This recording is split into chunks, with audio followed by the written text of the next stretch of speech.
Wellness is a practice, not just a word. Welcome to the Synergy Podcast, where myself, Kelly Engelman, and Lori Essery shed light on powerful tools and topics that nourish your body. And most importantly, feed your soul.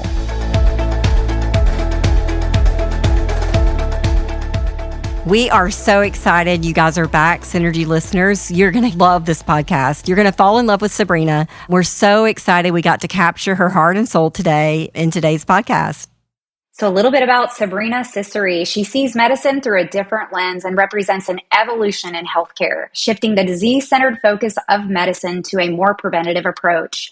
Recently, she fulfilled a lifelong dream by opening Immunity Health, a company that offers treatments like IV therapy, functional medicine, bioidentical hormone therapy, cryotherapy, hyperbaric, and red light therapy, microneedling with plant-based stem cells, and much more, all designed to help clients achieve a stronger immune system and look and feel their best inside and out.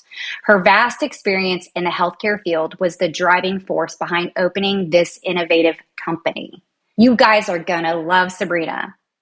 So we're bringing in Sabrina today from Immunity Health. Sabrina, tell us your story. Oh boy, I don't know where to begin. There's so many stories, being in my 50s now, there's a lot to tell. But, I was thinking just the other day how when I first visioned what I wanted to do long term, it was a wellness center. It was in 1993, and I was talking to the girl that was doing a pedicure on me. And I was telling her one day I dreamed of having a wellness center. Just starting into nursing, I saw things that didn't seem like it felt right, didn't totally align, one med after the other, nobody feeling better. So I just started learning and reading more things and just kind of followed that path. I went down lots of different avenues through the years to get to where finally, in 2020, we opened that center, and it's expanded with the services that we offer and the reach that we have with helping people. It's just getting rolling. So you started your career in nursing. I love that you're a nurse, and you saw things in medicine that just weren't adding up, even back in 1993. Yes, yeah. Yeah, so walk us through the time frame between 93 until that 2000, because you did some things in the fitness industry too, right? Yes, I started with the help of my mother, a fitness center, a fitness studio. It was the first and the only little personal training studio there, because we felt like that there was a need for people that were afraid to go to the gym, and they wanted more one-on-one, and they didn't want to feel embarrassed being around muscle heads, or, sometimes it feels like a meat market in some of the gyms. So we created a safe place for people. We ended up helping meal prep and doing all kinds of things, coaching, and that actually opened up another door. It's unique how you look back, and when you're starting something, you don't really know how it's going to happen, but you just follow through with faith, and the old saying that the people that you need to know are already there. You just have to, just keep your eyes open and keep believing, because doing the fitness center when I got out of nursing led into starting a column at a local magazine called Ask Sabrina. And then that led into us launching a Healthy Living magazine that was published for 10 years about balanced living with financial, spiritual, mental, physical, which led me to the interview with a man that saved his life and told me about Hippocrates in the backyard here of Central Florida, here in South Florida. And then one thing has led to the other. You just keep walking out and you keep staying positive, even not knowing. I mean, my license was, I say only an LPN. I was a single parent, had a 1-year-old daughter, and decided that was the quickest, easiest way for me to have some freedom as an only child living with my parents. I wanted to get away. So I got straight into LPN, and I kept thinking along the way, I'm not going to get that far with this degree. But little pieces here and there opened the door. I ended up being an administrator of a home health agency as an LPN. I don't know how it actually happened. God's hand was in all of it, because I would get asked all the time, so what school did you go to and what credentials do you have? I'm like, I don't have a lot of that, but I got a lot of grit and hard work, and I just meet the right people. And as you say, working together, we work together, and then little miracle magic happens all along the way. So I have had the privilege, Sabrina, of knowing you since high school. And I want to say that you've had grit for a long time. And it's been such a privilege to watch you walk this out. And I love what you said about having a dream to have a wellness center. You were just having a pedicure, you said, right? And I want to have a wellness center, but didn't really know how that would manifest. And through just some opening of doors and some probably slamming of windows, or maybe just the opposite, opening of windows and slamming of doors. You entered into just each next step, and that next step got you to the next step. And I think it's so incredible as we talk about empowering other women to walk it out and have faith.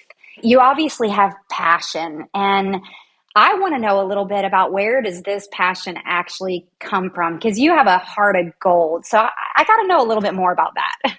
Well, I don't know. I don't know exactly. I mean, I was raised with a very strong parent. My father, this is the land of opportunity, but nothing comes for free. You work hard. You can learn as you go to work smarter, but you put in the hard work.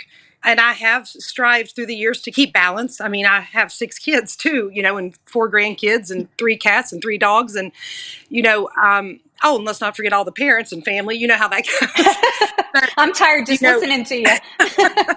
Yeah, but you just keep moving and staying positive. But you have such a love for people. I have seen it, genuinely, deeply caring for the well-being of others. You see that in yourself, right? I do. It's to a fault sometimes, yes.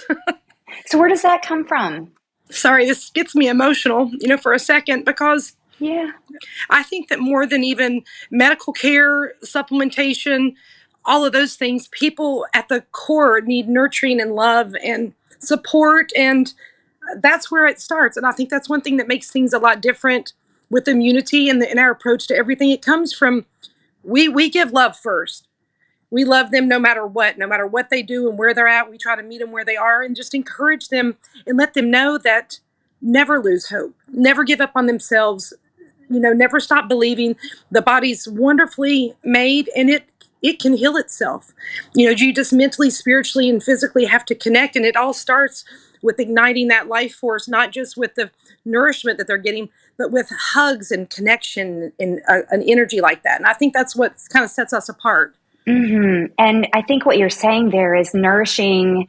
We all talk about nourishing their bodies with food, but it's nourishing their souls and connecting with them. And that speaks volumes as I've seen you around your patients. Absolutely. And it speaks to how instrumental you are in helping pass along that encouragement and seeing them reach their goals, because you speak a different language, and it's not the spoken word alone. It's through your actions as well. Thank you. Yeah, no, it's very rewarding. It's so exhausting sometimes, and anybody that's in the healthcare profession understands the exhaustion. But then you wake up every day renewed again from, just by knowing that, I don't know, you guys all understand it. You just wake up renewed again and say, we got this. There's people that need to know, just more believing in themselves, I think, Sabrina, that comes when you are living your passion. God is good. He renews us every day. And when you're living in that passion, you wake up with that, just feeling fortified, right? To go out and do it again, to go out and embrace people again. But I also wanted to speak to your servant leadership. Lori and I, through Synergy, have had an opportunity to be on site at Immunity and watch you in action with your team as a businesswoman.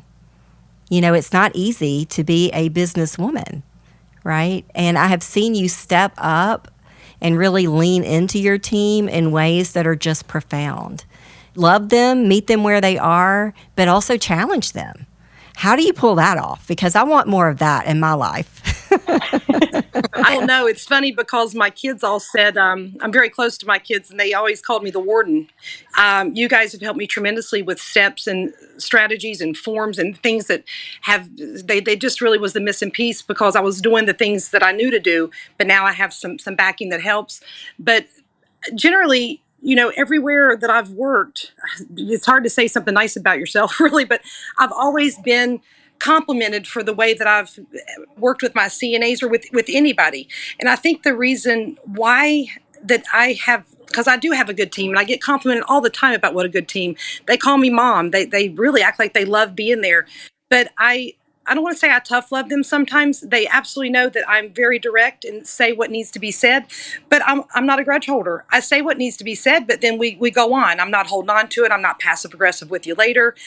they know that it's coming from a good place, I think, because they can see that I'm genuine in what I'm doing, that we're trying to be excellent in caring for people and professional and clean. And they know that I want all these things done, not to micromanage, but in a way for us to be a wonderful, outstanding place for people to come that want to hang out and they want to be around us more. I think that's what makes it a little bit different. I mean, we joke and we laugh and have fun, but I mean, I have people, they always hug me, and I mean, they cry and hug me and tell me they love me when we sit down and have to do a write-up. And I think it's just the approach because they know I don't want to do this. I don't want to do this. We're doing this because immunity is here and it has to survive, and it has certain expectations. And, when you interviewed, you were this way and said this way. Now, I just need you to be that person that you told me and that I saw in the beginning. I just kind of redirect them and motivate them. Somehow a write-up ends up getting me a hug too. So Well, tough love is not an easy thing, and it's certainly not easy at work.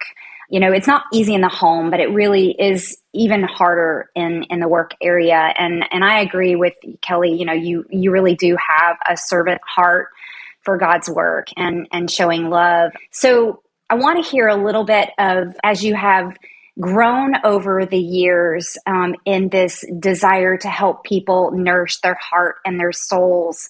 What is it about what you're doing right now at Immunity has gotten you closer to really fulfilling your passion? What do you guys do there you haven't been able to do before that's getting you even closer to that dream of that passion and acting it out? goodness. Because you've been in the fitness industry. So you did that. And then you guys had a facility in which you did IV therapy. But it seems like what you have now is kind of the best of all of those places, if you will, that you now have in one place, right? Yes. Well, coming down to West Palm to do Immunity, we were able to have the space to put everything there that I wanted to place. Before it was limited, so I had to pick and choose, and I never felt like I was like a kid kicking my feet. I wanted more. So down here we had the space because I had been learning about epigenetics and the biohacking, and it was tying into different things you do. When you can combine them and stack them, you make huge leaps. And I knew we were coming to a campus where people were in some critical condition oftentimes, and they couldn't take a slow approach. They had to move fast. So I'm so happy that we have the space. And of course, I've added some things and I'm busting out the seams now because they're forever creating new stuff. But I think that has created what I want to be able to give a good impact for people. But also when they're there, they're spending more time. And I think the more time that they're there, we're able to, like I say, spend that time and give them more love and encouragement. They're not just checking in, getting one thing and leaving. They're spending more time there with us, and that's been real beneficial for them and us. Right. So the therapies that you offer there now are what? Well, we have the IV therapy, the IV nutrients, which I like to always add this because it's trendy and popular, and so many people are doing IV therapy, but it may not be the safest therapies. Our vital nutrients are all preservative free. They're never sourced from corn, only cassava root and yam. And we get people all the time that say, well, I can't, our place doesn't do that, but at least it's better than nothing. And I explained to them from what I know that it isn't good to put these synthetic things in. It is causing more harm. It's better to do none than to add something that's going to decrease your immune system function.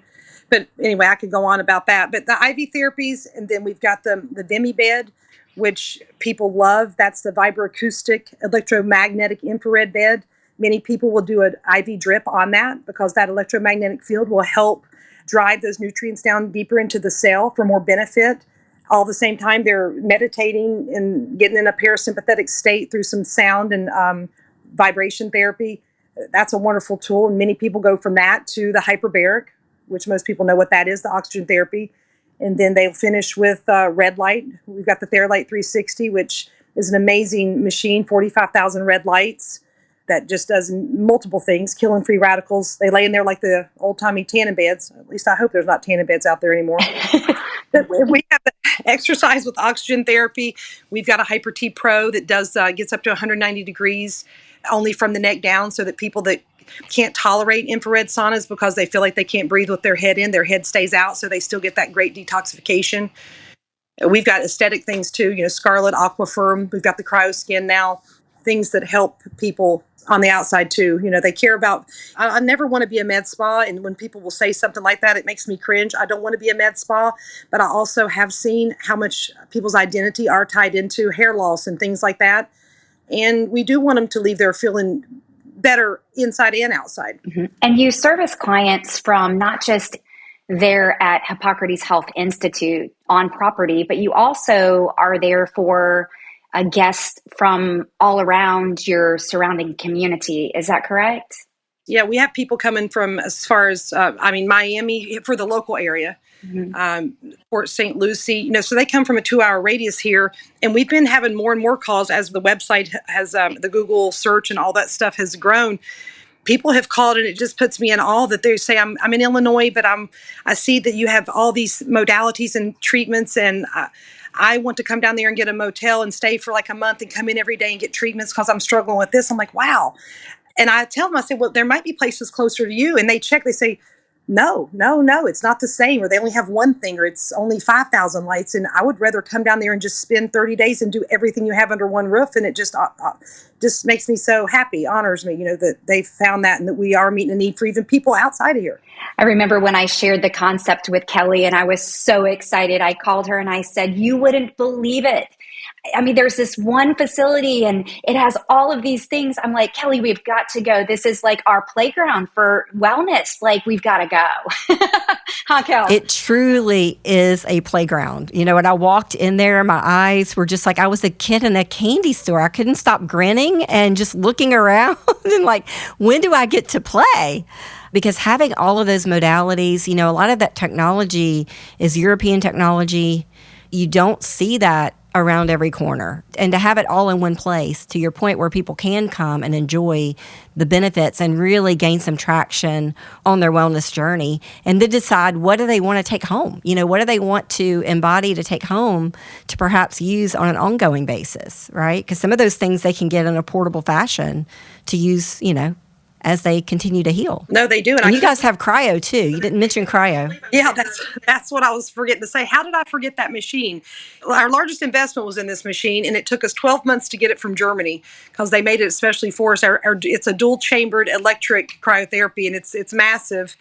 And it took us forever to get that, but we love that machine too. So it's world class, and I could see why people travel from all over. I mean, I have no problem hopping in my car and coming 3.5 hours to visit, and would do it more often because of, just the technologies. And not only that, I mean, once again, going back to, you can have all of those modalities, you can have all of those services, but you can still have a facility that's not worth going to if the team that you put together isn't inviting, warm, and desiring to nurture. So it's not just what you've put together in the way of these resources. It really is everything together. So hats off to you. I know that it is hard for you to take compliments. I can see your face. It's hard. It's hard to speak about yourself too, but incredibly proud of what you have done and are going to continue to do because of your heart, your desire, your passion, your compassion. Can't forget that, your compassion for people. It's definitely infectious, Sabrina. It absolutely is. Thank you. So a birdie told me that there's a book coming out. Oh, yes. I have been writing a book for a long time, and I'm pushing to have it come out in May. It's my first book that I've ever written, so I've probably overanalyzed it a lot, but it's called If It's Not One Thing, It's a Mother. And it basically... I love the title. Did you come up with that title yourself?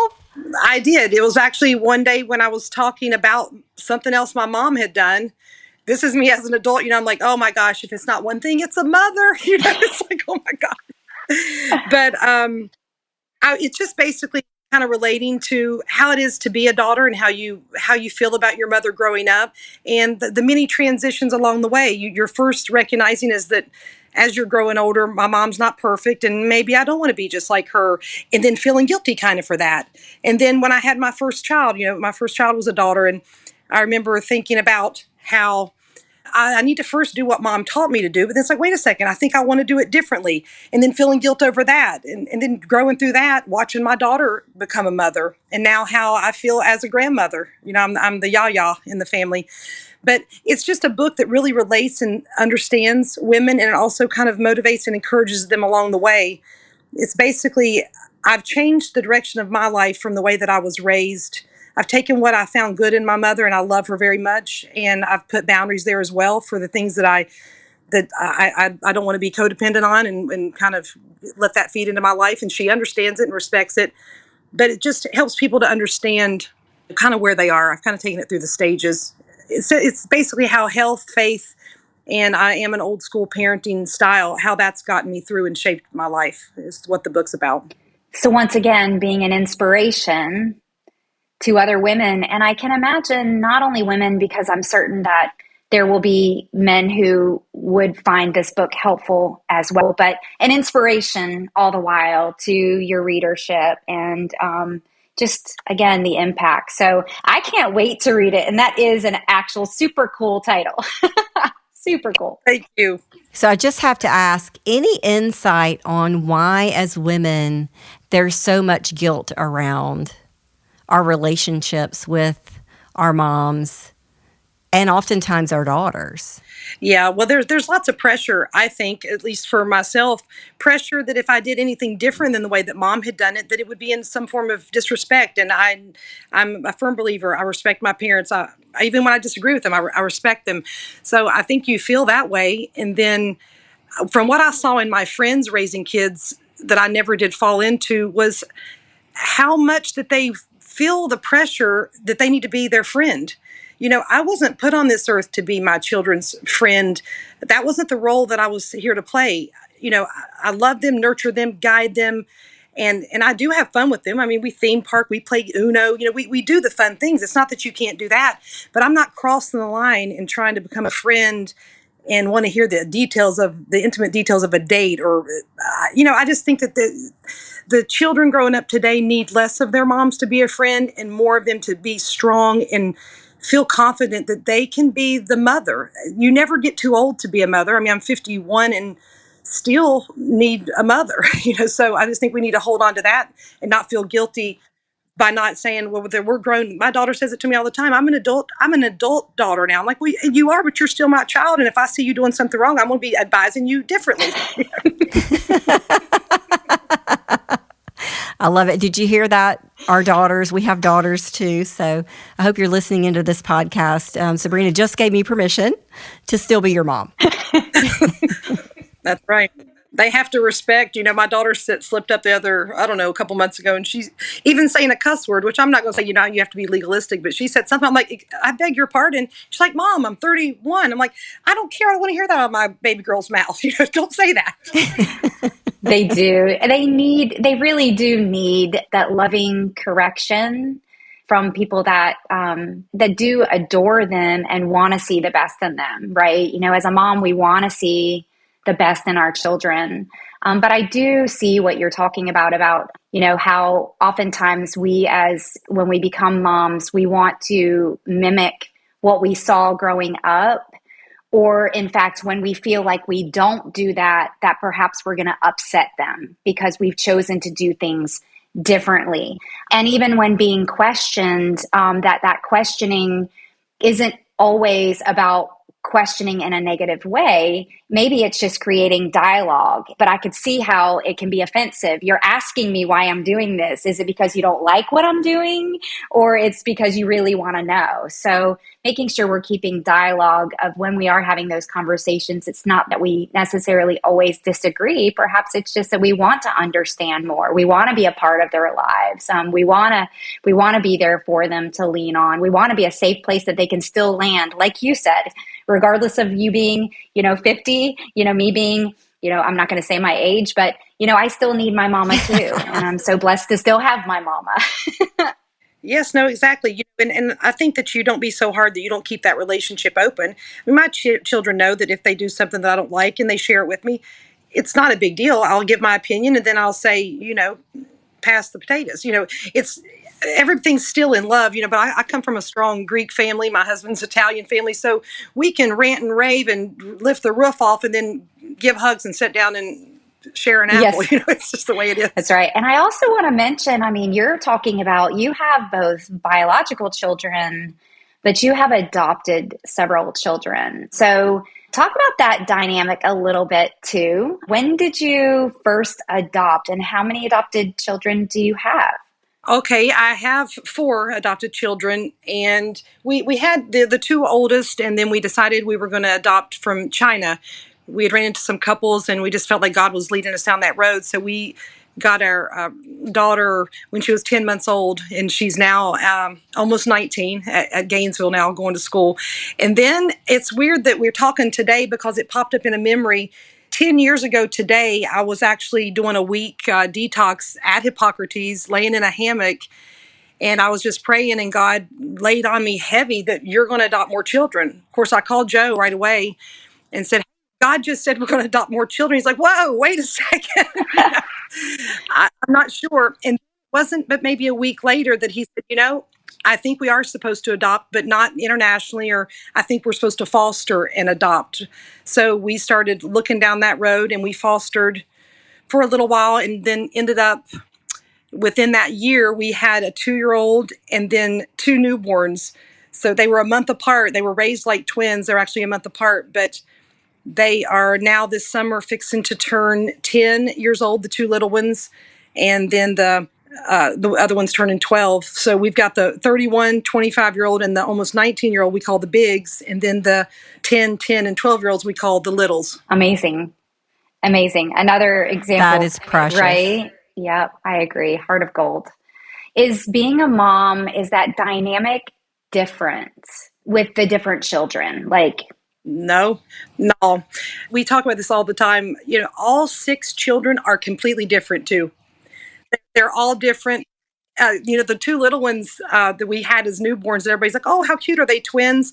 The little boy was white as a sheet. One of my friends nicknamed him Powder, and my other one was 25% Native American Indian, dark, thick hair and dark skin. It was the cutest thing because I'd always get asked. They look like total opposites, but they are yours. The terminology that we use is different because now we realize there is no real kids or not kids. They just are. They're all our children, no matter what. Absolutely. Yes. So Sabrina, let's be real for a minute. It's not easy to be a mom.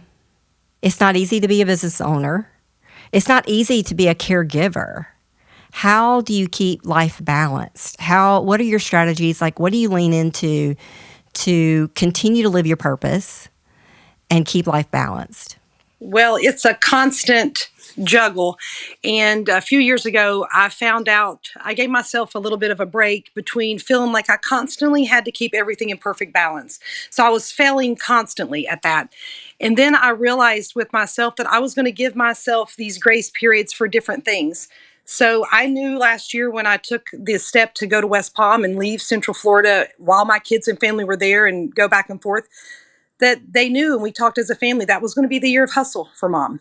I had dreams and goals. I loved them, and the care was going to be there for them. But this was a little segment of my life where that was going to be the focus. And I adjust that going on. Like me and Joe, we are leaving for a week in May. Come hell or high water, we're gone for a week. We're almost 30 years together now, married.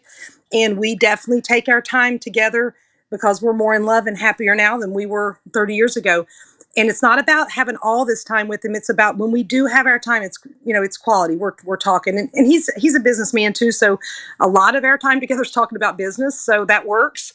But things will get out of balance. And just like recently, tacking on a little bit of weight, feeling like I've not been taking care of myself, I've sat down and reevaluated. So even in this next, I committed and I have a personal trainer for the next 12 weeks.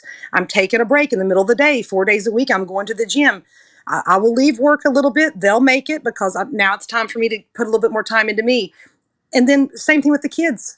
I'm prepared during the different stages when they hit 13, 14. I might have to back off of something else and then bring more time into them. I just think it's constantly stopping to beat yourself up about having to have balance every single day because it's impossible. Mm-hmm. There are days when work takes Yes. the lead and I give my husband nothing, or my children just get a kiss goodnight or something. But I make that up on the next week, on the Thursday, when I take them out and we have a night out on the town and go to the movies and everything. It's just balance. And it took me a long time, okay, with not feeling guilty if I did work a lot or did other things. It'll all come out in the wash as long as I continue to reevaluate and then reposition what I need to focus on that next season. That's such great advice. Really, Yeah, I really think good you just advice. said a mouthful. Yeah, absolutely. Yeah, and I heard several things in that really resonated with me, and I'm certain that as those are listening, there are certain things that you said that resonated with them. But you said stopping the guilt and also stopping that trying to find the perfect balance. Number one, you also said taking time to reevaluate and recognizing that as seasons change, you have to really look back in again to reevaluate and restructure, which you did. And then you also said something about communicating with your family about what you have going on. And I really appreciate that. You said, I told my kids it's the year of hustle, right? And we're going to hustle, and how important it is to communicate that to them, to your family members. This is what's going on. So those are the things. There was so much that resonated in that, but those were the things that I really heard you say. And I think it was such great advice and profound. I think we all need to be reevaluating, reassessing, knowing that things aren't going to be perfect, knowing that we have to adjust our sails, right? For the wind, we got to adjust our sails for the wind. And we do have to communicate our direction to rally the troops. And our family is our troops. They are our supporters. They are the people that love us. And if we want to be successful, we really need them to support and be aware of where we're going so that they can be our co-pilots. What I heard her say, she didn't say this in so many words, but what I heard her say is life is going to it's going to get out of balance. Expect that. Don't be surprised that life is going to get out of balance. And we have to plan some time to reevaluate. Have that sit down talk with yourself about, okay, what are your priorities? What are you trying to get accomplished? And then figure out how to make it happen. And that's where the grit comes in. The grit never leaves you. It's going to be with you from here until death. That's just who you are. And so I think it's important that we give ourselves time and space to reevaluate and figure out, how to take that next step, never losing faith. Yeah, no, that's great. And I see it even in the younger kids. I mean, in our older children, we see that they've watched us work hard and they've taken it and applied it in their own life. And they've seen us do it happily. Not, oh my gosh, I hate going to work. They see us putting in these hours, but they know we love what we do. And even, my little ones, Muffins, my youngest, she'll say, how was work today? Did you meet new people? Did you know? She's interested in it because she knows how interested I am in what I'm doing. And I don't mind. I think a lot of people, and I've seen this before, where they're not working as much because they want to be home and be present with their child, but they're on their phone or they're playing video games. They're not present. So when we are present with the kids, we're present. It might not be as much time, but the time that is there, we're there. And the time that it's not, they know what we're doing and respect what we're doing. They get excited asking us about it. And I also know how important your faith is to you. That's something that you have shared also as we have talked, outside of this time together, that comes through as you talk about caring and loving people and wanting to be a servant and your servant heart. So I see that too. Thank you. That's good. No, it's we make it no secret in both of our businesses. Me and Joe, God is the center. He's our source. He has created miracle upon miracle in our lives. Me and Joe both, like I say, are not college graduates. We have successful businesses, and we're blessed with love and finances and in a lot of different ways. And it just came from, we both got into church together, and it was simple that God had already given us all these things. It was out there. Just trust and believe and take the steps and follow your desires, and things would come. And I've held him to it. God says this, and I say, okay, you say it, and I'm going to just follow. And we're both very sensitive to trying to listen to that. Now, there are many, many times, and all strong women will say the same thing. Even just the other day, I was going into a hard meeting. I stressed about it all week long, going to this hard meeting. I'm like, I'm just can't sleep. I'm rehearsing it in my head when I get up at 2 to pee or whatever. And then I remember the day of the meeting that morning, there's a little secret place that I go to in my mind, like meditation, where I meet Jesus. And I usually, I have this dissension of going into the guided meditation type of thing, which I'm sure many of you have experienced. But usually I'm stepping myself down mentally, and I get there and I've got my little spot, and then Jesus comes. It's a whole little thing that I do to get myself to that place. The first time ever in all these years, that morning of the meeting, I was so nervous. My chest was tight. I was like, oh, I think I need to talk to Jesus. Of course, I didn't talk to him all week because I was working outside out in my head.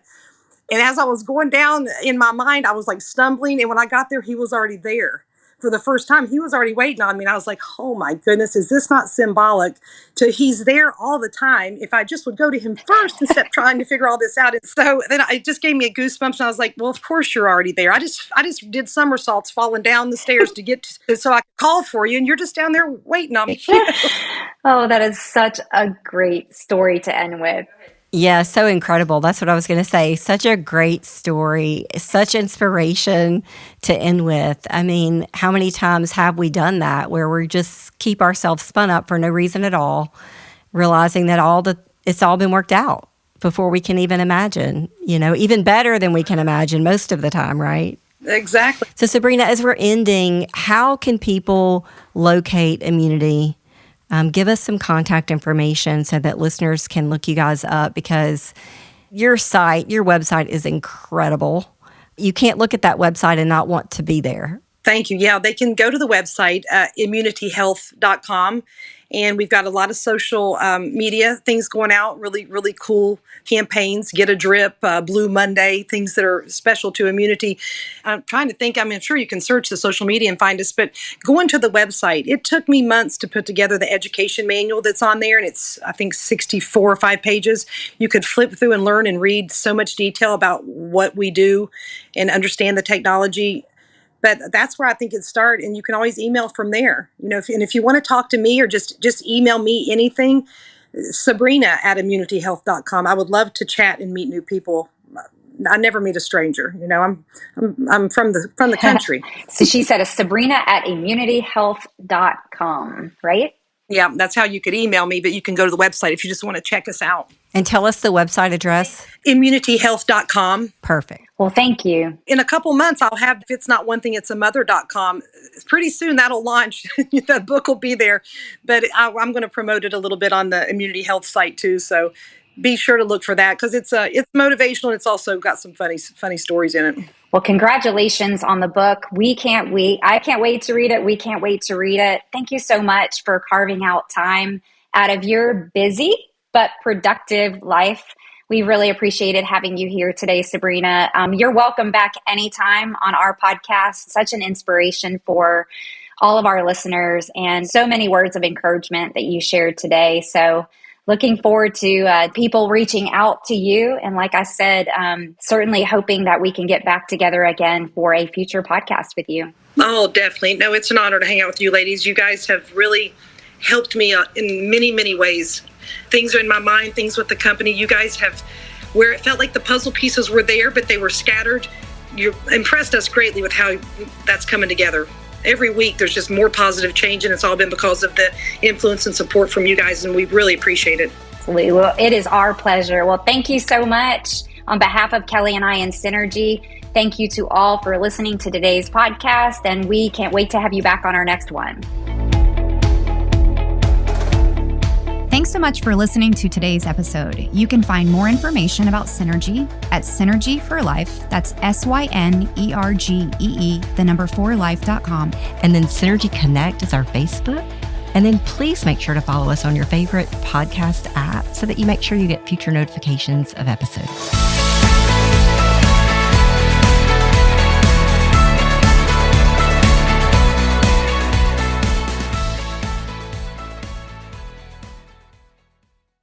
The purpose of our Synergy podcast is to educate. It does not constitute medical advice.